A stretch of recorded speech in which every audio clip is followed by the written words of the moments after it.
everybody. Welcome to episode 259 of a Wrestling Gal podcast, providing you with the female perspective on all things wrestling. Join me, your host and wrestling enthusiast, Ella J. As today, I am joined by a gorgeous lady of wrestling, Tulsa. Now let's chat.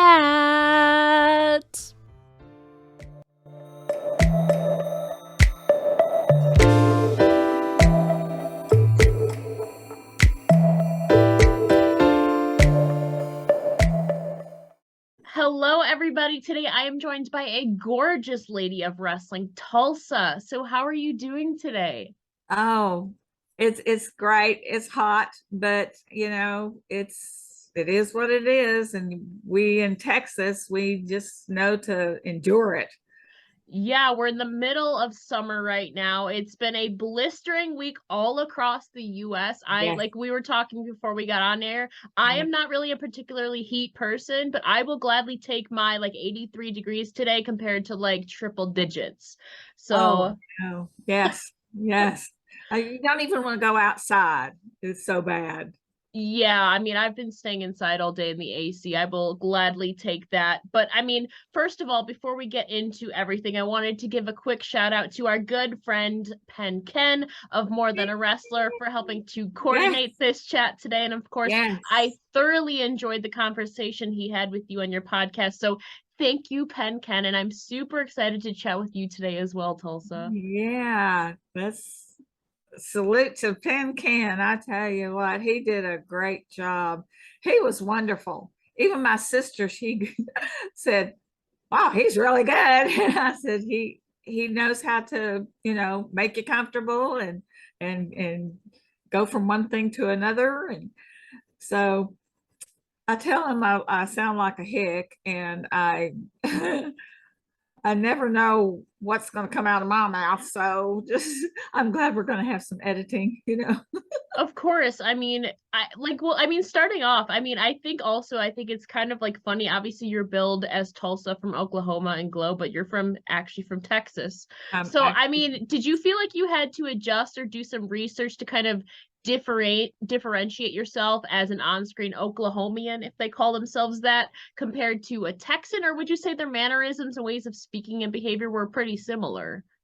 Well, I'm not sure. We did a tour to Tulsa, Oklahoma, and everything had Tulsa written on it. So I was buying everything that had Tulsa on it. So um, they're Okies, and they're pretty Western, like Texas. So, and I was really upset when I was first called Tulsa because I'm a Texan. Yeah. And then I found out that my mama lived in Oklahoma when she was a little girl. So there is that connection. So now I'm fine with being Tulsa. Of course. I mean, at least you have that connection in you. And I mean, they're literally right next to each other, like geographically. So I don't think you would really be able to tell unless somebody is actually from Oklahoma and they'd maybe be able to point out something. Yeah. But I think to most viewers, I mean, you fit in pretty well. I feel like it worked for you. And now you own Tulsa. And you've even said, even talking with Penn Ken, you felt like Tulsa was almost too good in your own words and overall a very positive character. So would you say that kind of positivity correlates to your real life as well? Oh, absolutely. I'm such a goody two shoes. I've always been a goody two shoes, and it's boring. I'm the most boring person in the world. I guarantee you, I do the most awesome things that a lot of times nobody else gets to do, and I get to do it, or I did do it. But I, I like reading books. I don't go out and party, or I used to rodeo all the time. Yeah. So that was my going out. And of course, you got the Western Club afterwards once you put your horse up. But I tell you what, I've always been a boring person, just very boring, but I can do things. So that makes everything sound better than it actually is. See, I wouldn't classify you as a boring person. I mean, I feel like you can't be a boring daredevil. Those are two words that are like exact opposites when you're also a self-described like fearless daredevil too. But before we get into that, like what are you reading right now? I'm very curious. I have a Janet Ivanovich book, but it's not Stephanie Plum. Okay. It is some of her other characters, but it's all still fun to read. She's a great author. And I like Sue Grafton. I like gosh, I can't come up with it. Anyway, I'm a reader. We went to Hawaii on tour with Glow, and we had some downtime, and all the girls went to the beach, went sightseeing, went shopping. I went to the library. That's how boring I am. Yes. Would you say that there's a certain genre or niche within books that you really prefer or you really enjoy? I like where they have strong women characters, obviously, and funny, sort of like Stephanie Plum is just a hoot. V.I. Warshawski, which I can't say that name correctly, but just very strong characters, even if they're flawed. So everybody's flawed, but theirs are funny flaws. And you're definitely a strong woman yourself. I mean, you have this positive mindset too, but not everything is all rainbows and sunshine in life. So if you're ever having maybe an off day or feeling a bit down, how do or did you feel like you lifted yourself back up? Maybe books was your escape, but in those maybe down times, how do you think you kind of uplifted yourself back I up? have my dogs. Oh, Yeah. I mean, when you've got your dogs, you're set, so I love my dogs. I wish I had horses, but I did too much traveling, and I just had to give that up. But I still have friends that rodeo, and I miss it. I really miss it. It was so much of my life for the longest time. At least I got to be the cowgirl. you did. Yeah. Matt Simber, our director, producer, big shot guy, uh, uh, he let me be a cowgirl because we just Dallas had just left, Yeah. and I thought, well, okay, I'll just slip on in there and be another Dallas, and you're going to be Tulsa. Oh no, no. Yeah, my famous line, it's north of the Red River. I can't go there. But like I said, I'm used to it now. Uh, Fans love Tulsa, most of them. I haven't gotten a bad one yet. So, and I love my fans. We all love our fans when we have the best fans ever. Has there been like a memory, because obviously you have this really positive and I really think like a role model type aspect about you. Do you kind of have a memorable fan experience or encounter that stands out to you? Well, let me think about that. I've had several, but Lightning has a niece that came up to watch the matches, and she said, I know you're not from Oklahoma, so you don't have to pretend with the accent. I said, what accent? And Lightning goes, that's her accent. That's her accent. And she was like, well, what do I need to do?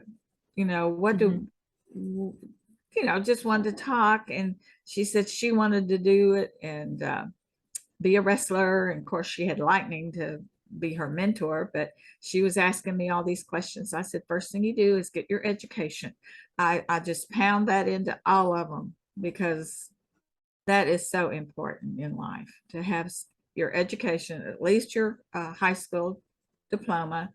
And as I told Ken, go to a community college, get a scholarship if you don't have the money, or get grants. There's always a way. And if you can even go for one semester, and you can put that on your resume, attended such and such college, that's going to get you from mopping the floor at McDonald's to the flipping burgers. That's a good metaphor.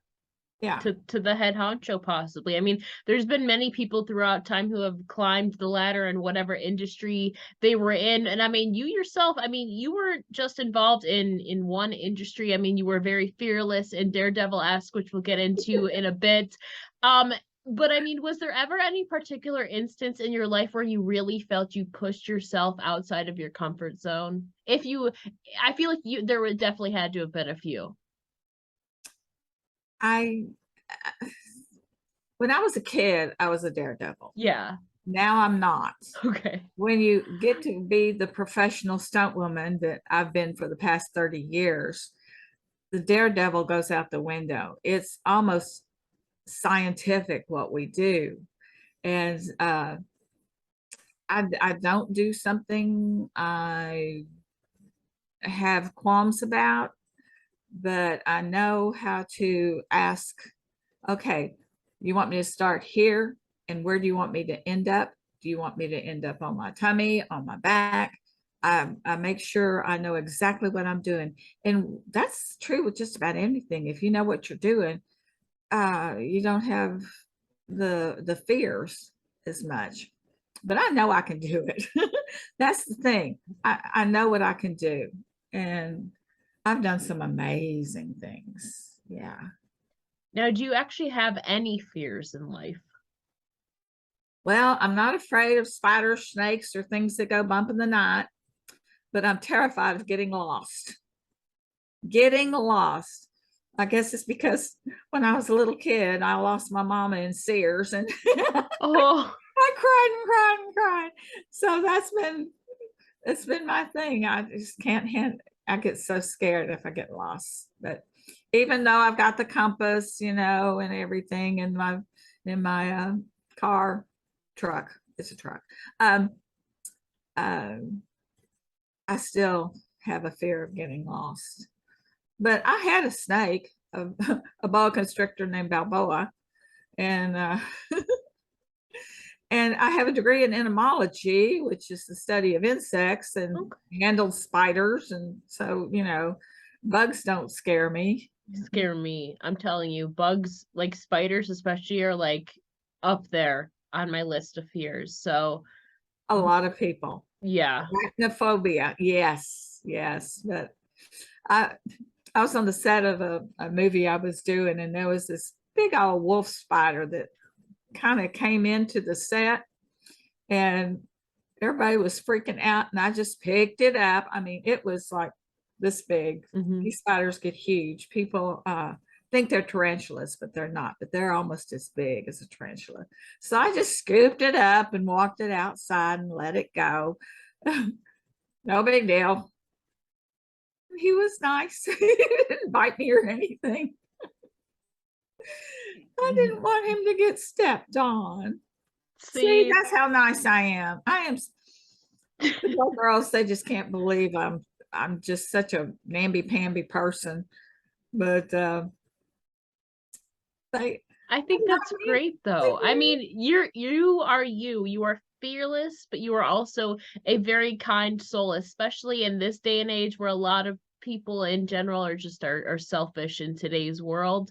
So I mean, even that like bug example is just, I feel like a good embodiment of who you are too. And I mean, all the work you've done. I mean, obviously you've done extra work in Dallas too, in the entertainment industry. So can you kind of elaborate or tell me more about some of that extra work you were involved in, whether it was film, TVs, commercials, or what platforms were you involved in?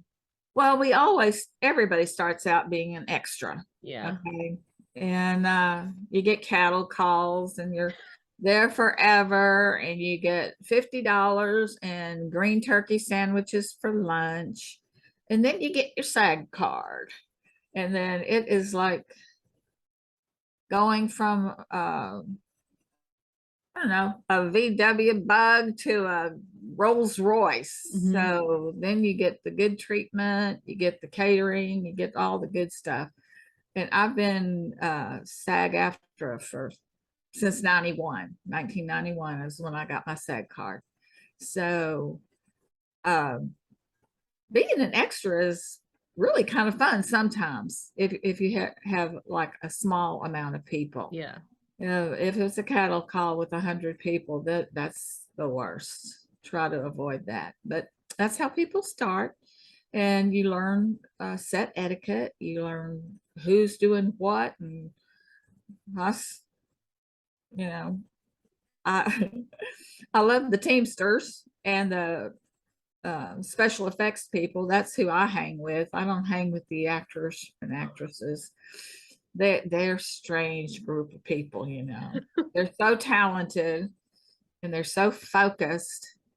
And I just don't see why they get so excited and upset. And you know, they have a scene that's really emotional. Yeah.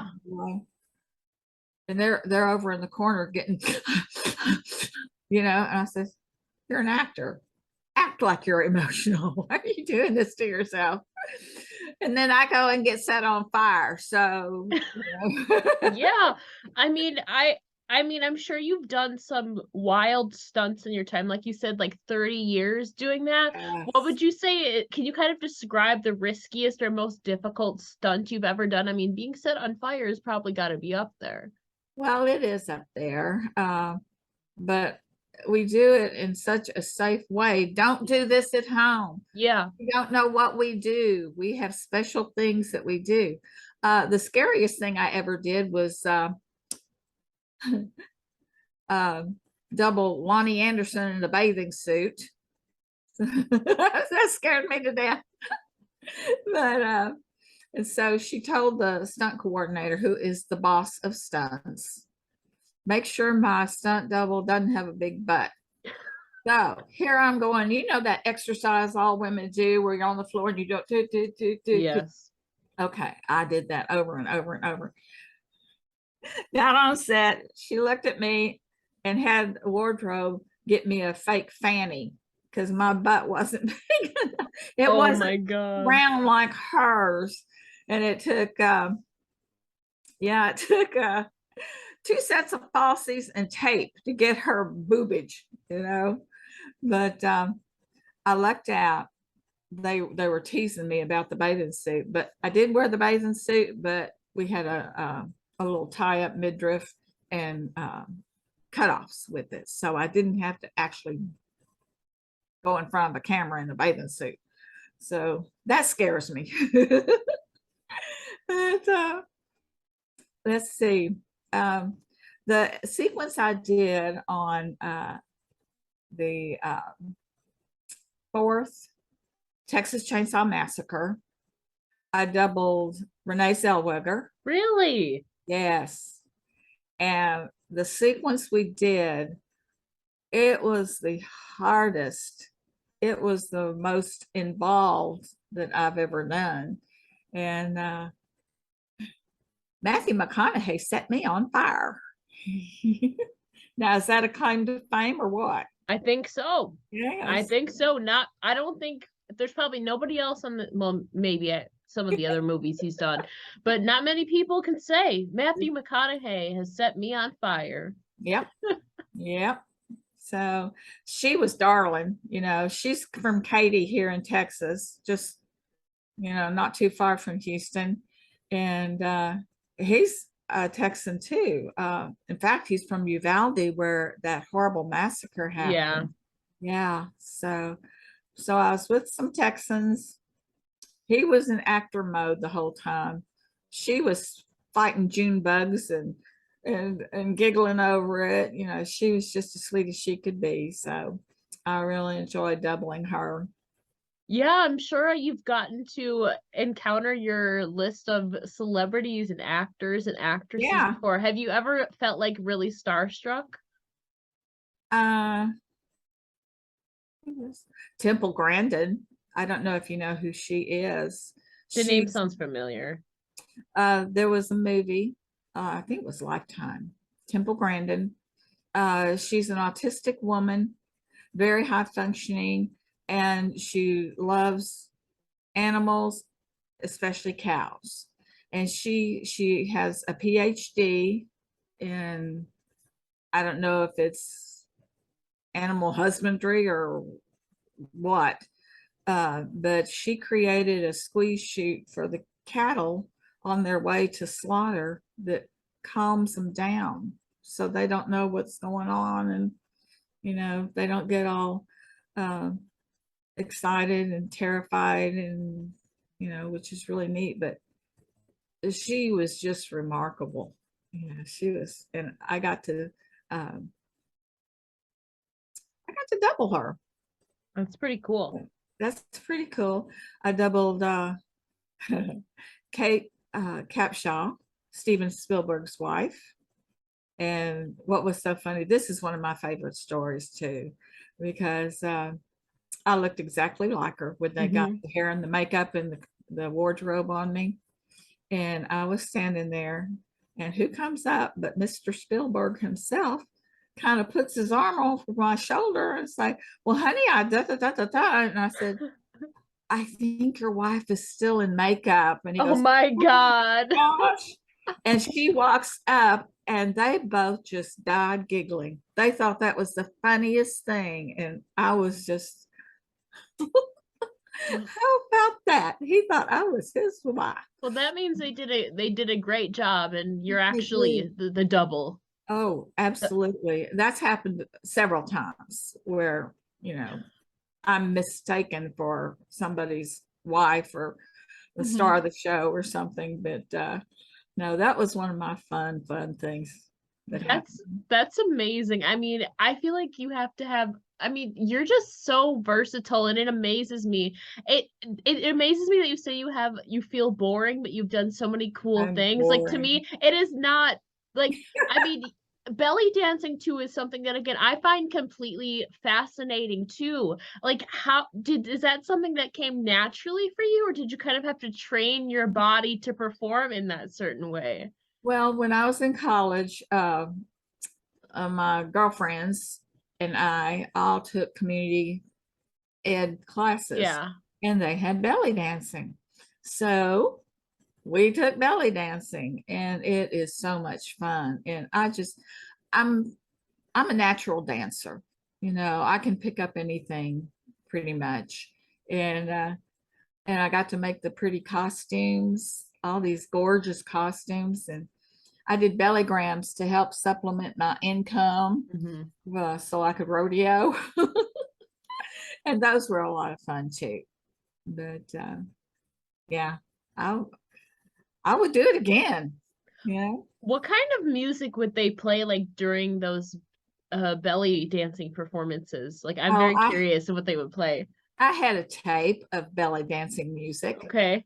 So I took that in a little tape recorder, and they would have the guy sit there and start my music, and I would come out, and I'd be on the zills, the little finger cymbals, and I'd be doing that, and I'd bump and grind in his face. Yeah. Basically. And I had a little rolled up scroll with tied with the gold ribbon, and I had it in my belt. So at the very end, I would just shimmy up to him, and he would be trying to get it out of my belt. And they never could. I was shimmying so fast, so I'd have to slow down and say, and they would get it. But a pro golfer one time, for some reason, I guess he was drunk, and he chased me around with the ice cube. Now, I don't know what he was planning to do with the ice cube. I don't know. But that was the only time I had a not so great experience. Yeah, some people are weird in general. I mean, the ice cube would have just melted at some point though too. So wherever he put it, yeah. Yeah, I don't want to know actually what he was gonna do. I don't want to know. But I mean, you've done so much, and of course Glow being one of those. And I know you said you were grateful that they let you do the cowgirl persona after all of that, but I mean, you were almost the prairie woman. So yes. But then obviously that morphed and you convinced them to let you do this kind of nice cowgirl with the saloonish Yeah. look. So, I mean, what were some of the inspirations or maybe story behind your signature yellow gear that we would see a lot in Well, Glow? the costumer, Mary Ann, she was the costumer for the Riviera Showgirls. So obviously our costumes were gorgeous. Yes. And she put me, Matt Simber told her I was going to be the prairie woman or whatever. And so she had me in this gingham skirt that went down to my ankles and a beige kind of shirt, just a plain old shirt.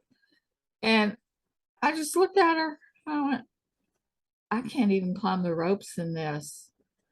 I said, can you do something else? Can we do something else? Do we have to ask Matt? And she goes, no, let's do something else. And I said, well, what about a saloon girl kind of dress? She goes, I know exactly what you're talking about. And she made me the most gorgeous, gorgeous saloon girl outfit with the little apron on and everything. And the longer skirt came off. And I was so happy. Yeah.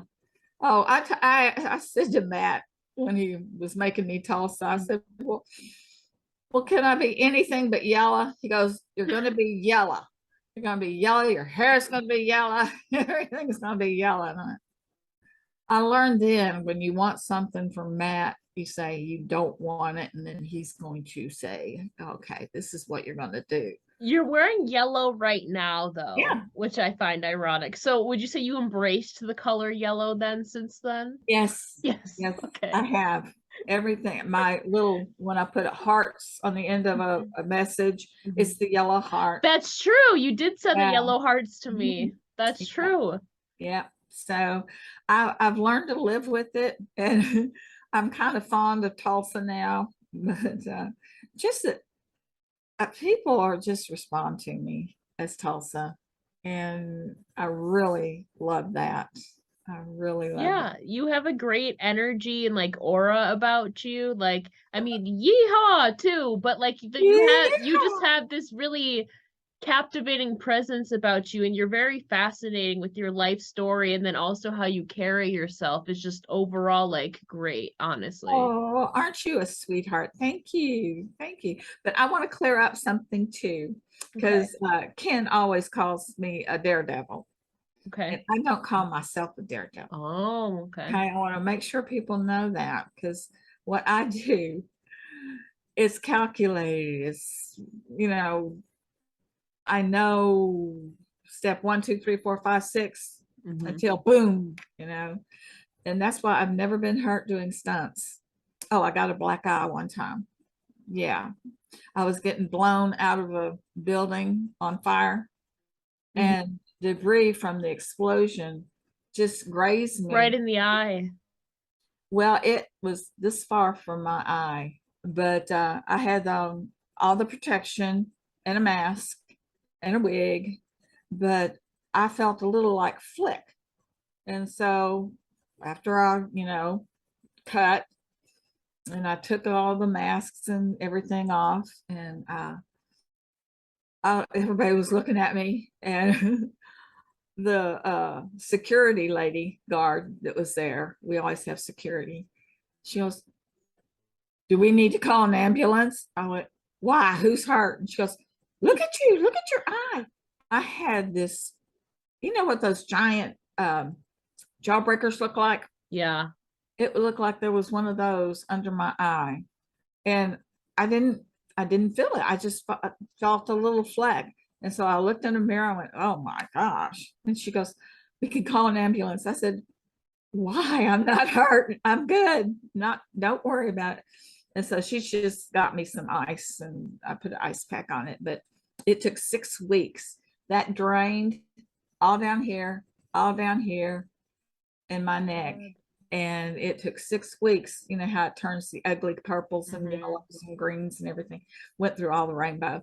But I was working on some film in Dallas, and the Dallas stunt people were working the guys, and there's not enough women, so I get to do it from Houston up to Dallas or Austin.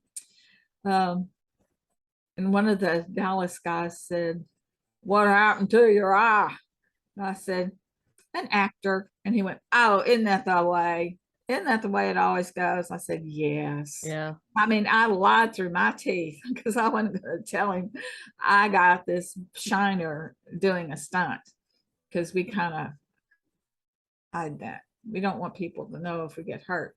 But, Yeah. if you really get hurt, obviously people will know. But, cuts, bruises, little scrapes and black eyes, those are to be expected. Just like in wrestling, I got injured in wrestling and bull riding and bareback bronc riding and everything. gymnastics more than I did or have doing stunts. Mm-hmm. But I mean, yeah. I mean, I've had a black eye, but not to that extent for 6 weeks. Oh my God, I can't. Oh my God. And It was it's just swollen and full of everything. blood. Yeah. This thing was full of blood. So when it drained, it just, oh boy, it Well, drained. you're a trooper for sure. Well, it didn't hurt. I mean, if it hurt, I'd probably been True. And I mean, too, as a woman in stunting, professional wrestling, gymnastics, and just like as a woman in general in the 80s and 90s and beyond, did you ever feel an internal or external pressure to kind of maintain or fit into a certain appearance or body image, especially in all the industries you did, where, like, appearances, physical body, all of that was kind of very relevant and present? Did you ever feel a pressure, whether internally or externally? Oh, sure. Don't we all? Yeah. And I have to double actresses or who are like 90 pounds. So I have to be, thin for that, because I pad up. I have to pad up to double them. So I've got to be able to wear a size 4 with hip pads and thigh pads and elbows and knees and everything. So but I, I grew up a tomboy, obviously. Mm-hmm. So I credit my brother Eddie for making me the athlete I am, because I always had to keep up with my big brother, and he'd get mad at me and I'd have to outrun him sometimes. That's what Mama said. "Well, you ain't gonna hit me. Well, run." Thanks. But I come from a family of athletes, so it just comes naturally to me. Dancing and just about any kind of movement. It's that martial arts. I have a hard time with martial arts, as I wanted to be a dancer when I was little. Yeah. And I'm very lyrical. And the martial arts, they're very, specific and Coordinated, yeah. Yeah, just short, short punches and that's not me. So I took one course. I made it through the first lesson and then I never went back. It just wasn't my thing. Now I've had to do some martial arts and some things I've done, but I just learned the choreography and just follow whatever that is. So, but my stunt guys, they're all really good in martial arts and high falls and car crashes, window crashes. I've done window crashes, car crashes, high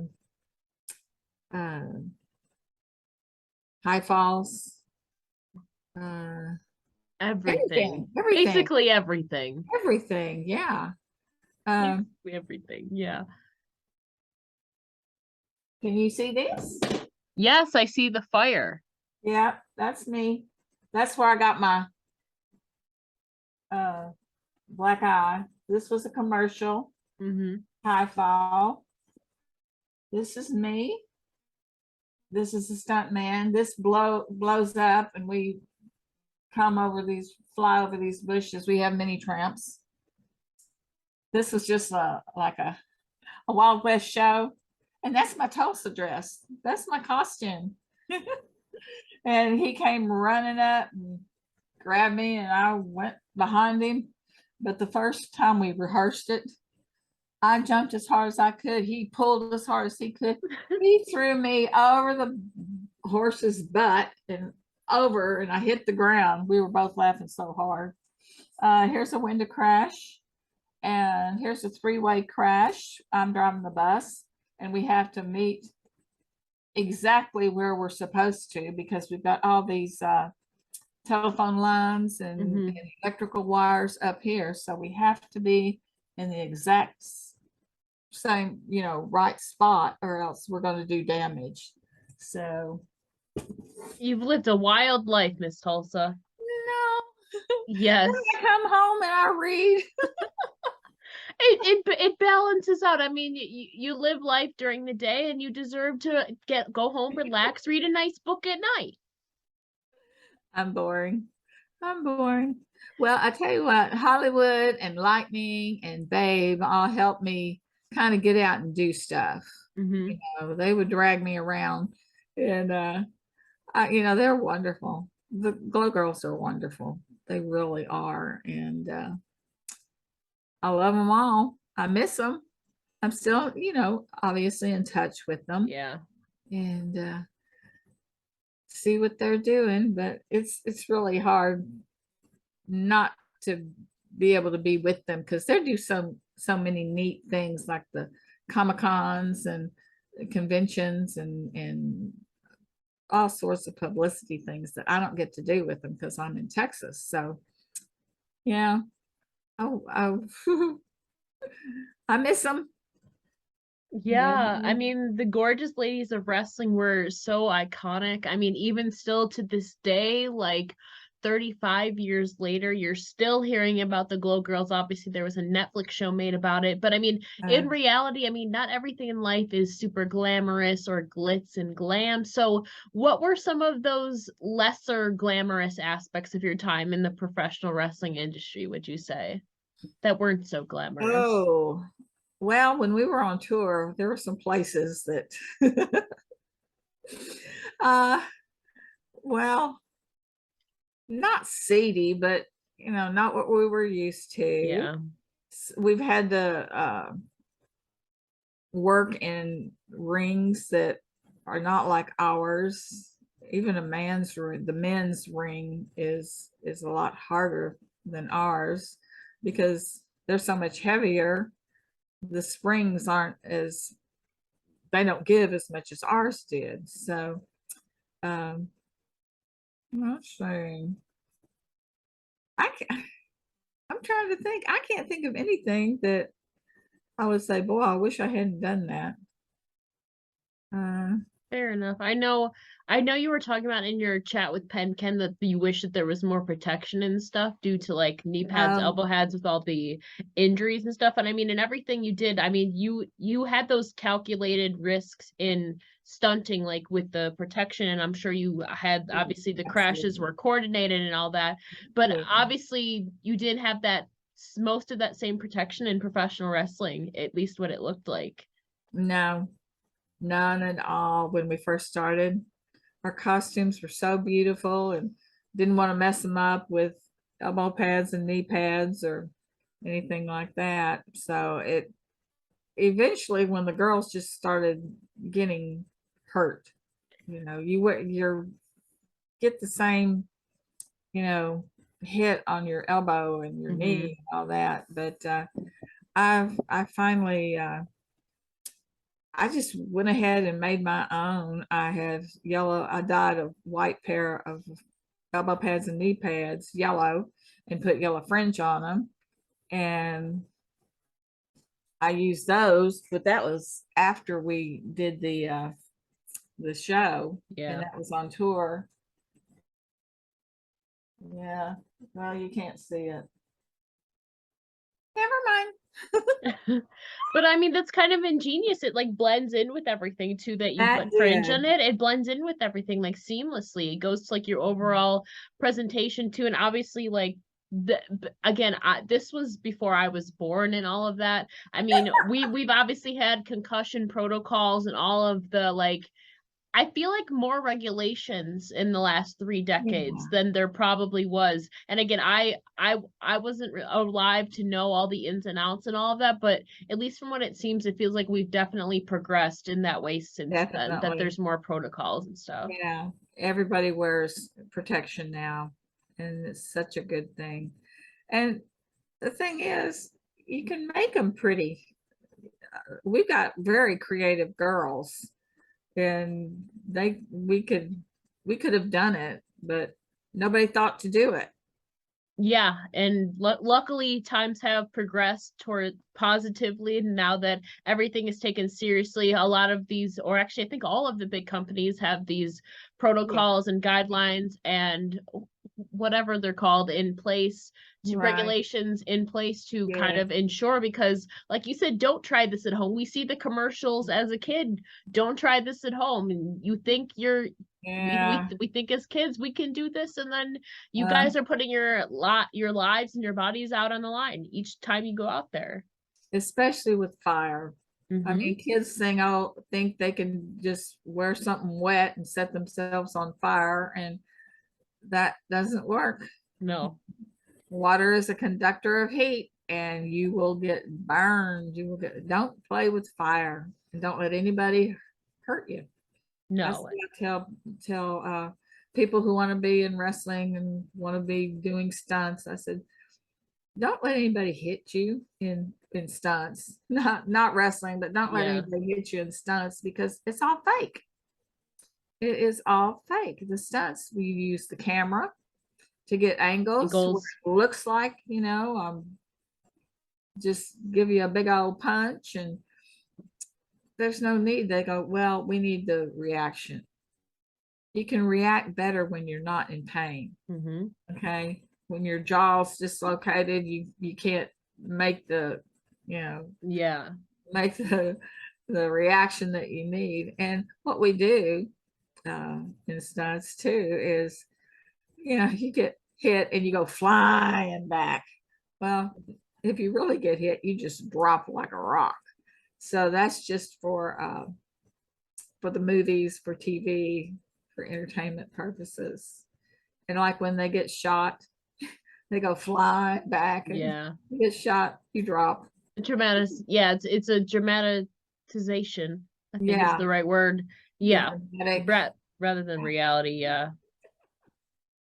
But I have had so much fun. I can't complain about anything. I've been blessed. You have. And Good people that I've met all over the world. Yeah. so, speaking of those good people, to close things out, we are all about hashtag girl power here on A Wrestling Gal. So, you mentioned some names earlier. Is there any women in your personal or professional life you feel like inspire or empower you the most? Uh, the Glow Girls, they really do. And I had a roommate in college that she was kind of a mentor to me. Sadly, she's passed away, but she really gave me confidence. I was knocking over barrels, I was missing calves, and she said, "Here," she gave me one of her trophy buckles and said, "This will bring you luck." And I said, "Oh, thank you." But I did better just because, yeah, it's a mind thing. But just anybody that can do something I can't do, I admire that so much. And if they can do what I can do, I admire that too. I have admiration for just about everybody. If you want to get out there and put yourself out there and do it, do it. You know, Just, just just, be just be safe. safe. Yep, Be I was safe. just about to say that. Yeah, don't try this at home, Don't kids. try this at home, especially fire. No. Especially fire. Yeah. Maybe that pro golfer was trying to set out a fire with that ice cube. I could say his name, but I won't. No, we won't we won't make you do that. I just think that it's funny. I want to know, that's like one of those life mysteries. What was he intending to do with that ice cube? The world may never know. Well, I'm trying to think of something else very clever for you, but I'm happy. You're happy. I've got my puppies. Yeah. My family and my glow family and my stunt family. And so, I'm a happy camper. Pretty good life, I would say. I mean, I have 2 cats myself, so I totally get my pets are a great part of my life, great comfort too, and all of that. And before I let you go, can you please tell the listeners where they can support you or find you online? I'm on Facebook. That's pretty much it. I'm very low tech, because I couldn't get on Zoom. I'm very low tech. We did it though. Yeah, I did it. All that expensive education, I can't get on Zoom. But no, just Facebook me. I don't do Twitter. I don't do whatever the other things are. I don't even know what they are. It's okay. Sometimes the social medias are just too much. So I totally get it too.